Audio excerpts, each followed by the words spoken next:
Hello दोस्तों, जियो गुरुजी classes में आपका स्वागत है। मैं रोहित शर्मा, सब्जेक्ट अपना ज्योग्राफी। देखिए, आज टॉपिक अपने पास में है प्रवास। ये प्रवास वाला जो टॉपिक है वो भारत, लोग और अर्थव्यवस्था से संबंधित जो हमारी बुक है उसमें चैप्टर नंबर 2 से संबंधित है, मतलब लेसन नंबर 2। तो टॉपिक अपना है आज प्रवास। टॉपिक डालेंगे अपन। लेसन का नाम मैं बता देता हूं। इसमें अपन को पढ़ना क्या है? प्रवास, ठीक है। और प्रवास के अंतर्गत हमें पढ़ना क्या है? प्रकार, कारण और परिणाम। पहले तो प्रवास किसे कहते हैं, प्रवास की परिभाषा पढ़ेंगे, ठीक है, पहली चीज। दूसरी चीज हम पढ़ेंगे प्रवास का प्रकार, ठीक है। तीसरा कारण और चौथा है परिणाम, ठीक है। ये लेसन जो है वो प्रवास से संबंधित है, जिसमें सबसे पहली चीज हमारी परिभाषा और प्रकार और कारण। परिणाम वाला टॉपिक है वो अगले नेक्स्ट वीडियो में पढ़ेंगे। हम केवल मात्र परिभाषा, प्रकार और किस कारणों से प्रवास होता है उसके बारे में आज हम अध्ययन करेंगे, ठीक है। तो सबसे पहले हम डालेंगे प्रवास किसे कहते हैं, उसकी परिभाषा। देखिए, प्रवास होता क्या है? प्रवास, देखिए, जब व्यक्ति एक स्थान से दूसरे स्थान पे जाता है प्रवास कहलाता है। तो टॉपिक, परिभाषा क्या है? प्रवास जब व्यक्ति या लोग एक स्थान से दूसरे स्थान पर जाता है, प्रवास कहलाता है। चलिए, सबसे पहली चीज परिभाषा अपनी हो गई। अब देखिए, प्रवास जो शब्द है ये जुड़ा था हमारी जनसंख्या से संबंधित। क्यों? उसका कारण है क्योंकि जनसंख्या जो है, हमारी जो जनसंख्या है, उस जनसंख्या में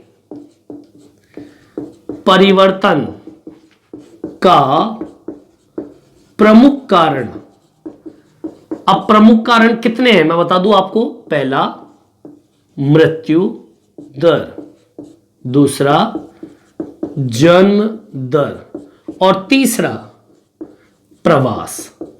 ये जो प्रवास शब्द है ये हमारी जनसंख्या में काफी बड़ा बदलाव करता है, क्योंकि प्रवास जब एक स्थान से दूसरे स्थान पे होगा तो जहां पर जनसंख्या जा रही है, जहां पर लोग जा रहे हैं, वहां पर जनसंख्या का अनुपात बढ़ा देते हैं और जहां से जा रही है वहां पे जनसंख्या का अनुपात घटा देते हैं।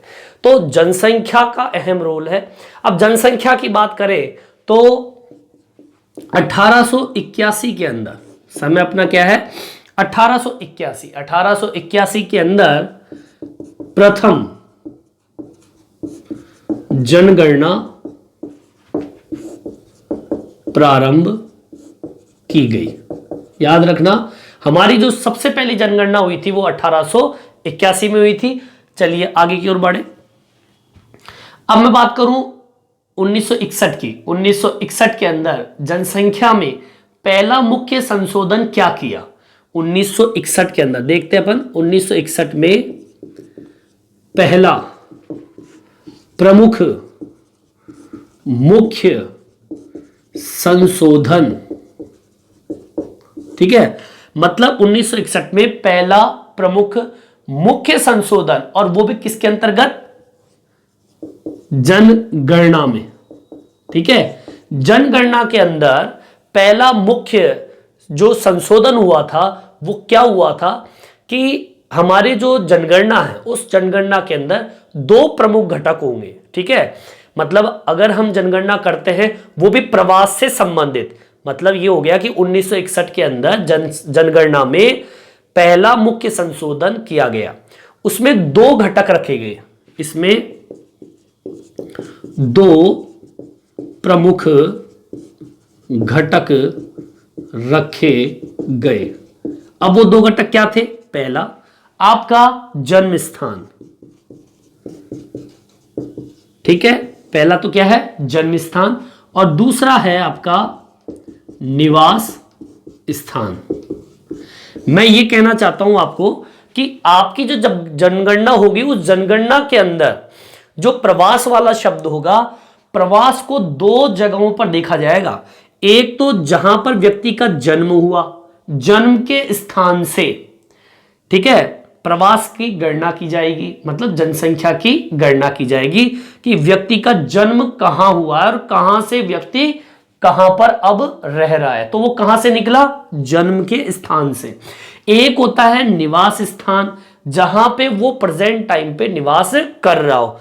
उस आधार पे 1961 के अंदर जनगणना को एक तरीके से रखा गया, एक तरीके से जनगणना की गई। ठीक है, अब देखिए प्रवास की जनगणना के दो आधार है। ठीक है, ये प्रवास की जो जनगणना है, मतलब व्यक्ति जब एक स्थान से दूसरे स्थान पे जाएगा, उस आधार पे जनगणना की गई। और उसकी गणना किन आधार पे की गई? जन्म दर और जन्म स्थान और निवास स्थान के आधार पर। ठीक है, जब 2011 आया उसके अनुसार जब जनगणना हुई, अब चलिए अब देखिए इसके आधार पर हो गई गणना। अब देखिए क्या होता है, आगे बढ़ते हैं अपन। जब हमारी पहली मतलब जनगणना हुई, सॉरी पहली नहीं, 2011 की जनगणना हुई, 2011 के अनुसार बात कर रहा हूं मैं। देखिए मैं बता दूं आपको, सीधा सिंपल सा है कि जनगणना के अंदर प्रवास को देखें तो प्रवास के ये दो बिंदु रखे गए कि प्रवास की गणना होगी तो जन्म स्थान से और निवास स्थान से। 2011 के अनुसार जब जनगणना हुई तो हमारी जनसंख्या 121 करोड़ थी। कितनी? 121 करोड़। अब देखिए इनमें से, किसमें से? 121 करोड़ में से 45 पॉइंट कितना? 45.6 करोड़ लोग, मतलब कि जनसंख्या का 37.6% भाग। ठीक है, ऐसे प्रवासियों की संख्या से थी जो निवास के पिछले स्थान से संबंधित थे। जो निवास स्थान, और वो भी कौन सा? पिछले से संबंधित थे। मतलब कि ये कि जब हमारी 2011 के अंदर जनगणना हुई थी, उस जनगणना में 121 करोड़ लोग हुए। अब 121 करोड़ में से 45.6 करोड़ लोग, जिसका परसेंट बनता है 37.6, ऐसे प्रवासियों की संख्या थी जो कि निवास स्थान, वो भी कौन सा? पिछले का मतलब ये हो गया कि अभी मैं यहां पर हूं और मैं कहीं और से आया। ठीक है, तो मेरे पिछले स्थान से, निवास स्थान कौन सा? पिछला, उस पिछले निवास स्थान के आधार पर इस जनगणना के अंदर 45.6% लोग इन प्रवासियों की थी। वो कितनी थी? 37.6%। ठीक है, तो ये हुई अपनी, क्योंकि जनगणना के अंदर प्रवास का एक अहम महत्व है, क्योंकि प्रवास जो होता है वो जनसंख्या को ऊपर नीचे करता है, मतलब जनसंख्या में वृद्धि भी करता है और जहां से जनसंख्या गई है वहां पर कमी भी करता है। अब बात करते हैं प्रवास की धारा की, मतलब प्रवास जा रहा है, मतलब आपका प्रवास जब होता है तो प्रवास किस साइड होता है? प्रवास की धारा की बात करेंगे। प्रवास की धारा क्या होती है? एक तो व्यक्ति ग्रामीण से ग्रामीण की ओर जाएगा, पहला। दूसरा, एक व्यक्ति ग्रामीण से नगर की ओर जाएगा।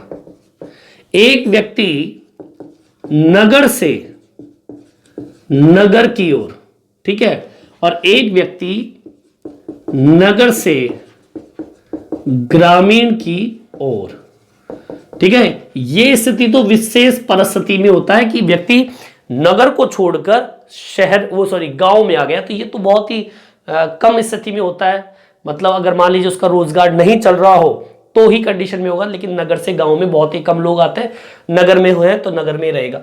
तो कहने का मतलब यह कि हमारा जो प्रवास हुआ है, हमारी जनगणना है, उस जनगणना के अंदर इन चारों बिंदुओं को देखते हैं कि गांव से गांव कितने लोग, गांव से नगर, नगर से नगर और नगर से ग्रामीण की ओर लोग कितने जा रहे हैं। अगर मैं भारत के अंदर बात करूं तो भारत में 2011 के दौरान, ठीक है, आपके 2011 के दौरान पिछले निवास स्थान, पिछला निवास स्थान मतलब व्यक्ति का पहले वाला स्थान जहां पे वो रहता था, उस निवास स्थान के आधार पर, ठीक है, उस आधार पर 45.6, ठीक है ना, 45.6 करोड़ जो मैंने अभी बताया था आपको प्रवासियों की, ठीक है ना, क्योंकि जो मैंने अभी बताया था आपको प्रवासियों की है, उनमें से इसमें से 14.2 करोड़ जो लोग हैं, ठीक है, 14.2 करोड़ लोगों ने पिछले, ठीक है, पिछले 10 वर्षों के अंदर, 10 वर्षों के अंतर्गत या 10 वर्षों में अपने निवास, ठीक है, अपने निवास का स्थान बदल लिया है। दोबारा सुनिए लाइन क्या कह रहा है कि भारत के अंदर 2011 के दौरान पिछले निवास स्थान के आधार पर 45.6 करोड़ प्रवासियों की में से, मतलब 6 करोड़ प्रवासियों में से 14.2 करोड़ लोगों ने पिछले 10 वर्षों में अपने निवास स्थान को क्या कर लिया है, बदल लिया है।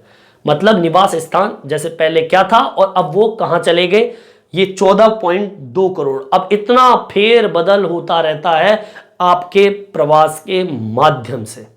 प्रवास तो होता ही यही है कि जब व्यक्ति एक स्थान से दूसरे स्थान पे चले जाए तो व्यक्ति का कोई पता तो होता नहीं है कि कब जाएगा। हर व्यक्ति अपने अनुसार कभी भी वो चला जाता है। तो जनगणना के अंदर अब कभी भी जनगणना उठा के देख लीजिए, करोड़ों लोग एक स्थान से दूसरे स्थान पर हर साल, हर 10 वर्षों में बदलते रहते हैं अपने निवास स्थानों को। ठीक है, इस ऐसा एक छोटा सा आंकड़ा और दे रहा हूं आपको मैं 2011 के अनुसार। देखिए, कई बार ये धाराएं पूछ लेता है कि धाराएं बताइए प्रवास की, तो आप बता देना गांव से गांव, गांव से नगर, नगर से नगर और नगर से गांव। देखिए एक आंकड़ा और मैं बता दूं 2011 का, इस 2011 के आधार पर है, ठीक है, 2011 के अनुसार एक बहुत बड़ा आंकड़ा बता रहा हूं आपको। भारत के अंदर, भारत में 50 लाख, ठीक है, 50 लाख व्यक्तियों का प्रवास हुआ था। ये आंकड़े हैं, आपकी किताब में देखना इस चीज को। इनमें से अब देखिए 88.9% जो लोग हैं, ठीक है, वो आपके पड़ोसी देशों से। अब वो पड़ोसी देश कौन से हैं?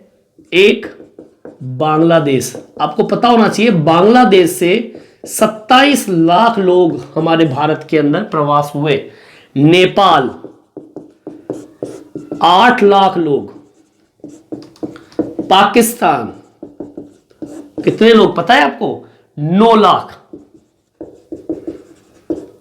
लोगों का हमारे भारत देश में आए। ये कह रहा है, ये आंकड़े हैं, ऑन रिकॉर्ड आंकड़े हैं कि 2011 के अनुसार भारत में 50 लाख व्यक्तियों ने भारत में प्रवास किया, आए। 88.9% लोग हमारे पड़ोसी देश थे।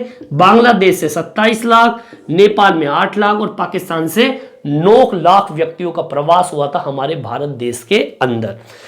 इसी के साथ आगे चलते हैं अपन। देखिए प्रवास जो होता है, इस प्रवास में स्थानीय भिन्नताएं बहुत होती है। स्थानीय भिन्नताएं हमारे भारत के अंदर हर क्षेत्र को देख लीजिए, एक स्थान से मैं दूसरे स्थान की बात करूं तो प्रवास बहुत ही अलग अलग है। प्रवासियों के अंदर महाराष्ट्र जो है वो सूची में पहले स्थान पर है। यहां पे प्रवासी बहुत ज्यादा है। प्रवासियों में महाराष्ट्र सूची में प्रथम स्थान पर है। मतलब महाराष्ट्र के अंदर बाहर के लोग बहुत ज्यादा रहते हैं, मतलब प्रवासी महाराष्ट्र में बहुत ज्यादा है।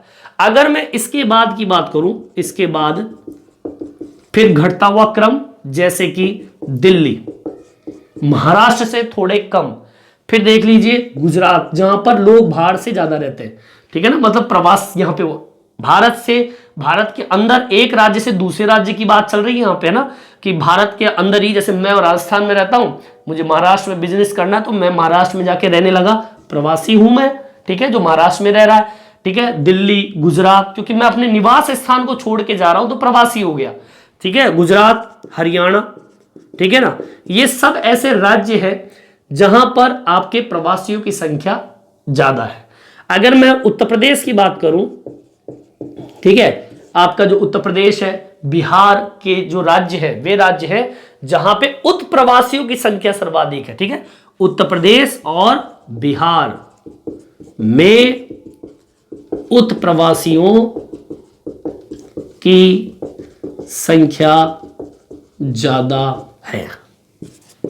मतलब बाहर से आए लोगों की संख्या या अपने निवास स्थान को छोड़े किसी और राज्य में जाना एक उत्तर प्रवासी को प्रदर्शित करता है, ठीक है ना। मतलब एक नए स्थान पे चला जाना, नए स्थान उनके लिए उत्तर प्रदेश बिहार है, तो वहां पर इनकी संख्या आपको ज्यादा मिल जाएगी। प्रवासियों की संख्या आपको महाराष्ट्र, और इसमें पहले स्थान पे आता है दिल्ली गुजरात हरियाणा, उत्तर प्रदेश बिहार, ये सब के सब ऐसे राज्य हैं जहां पर प्रवासियों की संख्या एक जैसी नहीं होती है, यहां बाहर के लोग आकर निवास करते हैं। चलिए, ये तो हो गया अपना प्रवास का स्थानीय भिन्नताएं। अब मैं बात करता हूं प्रवास के कारणों की, ठीक है।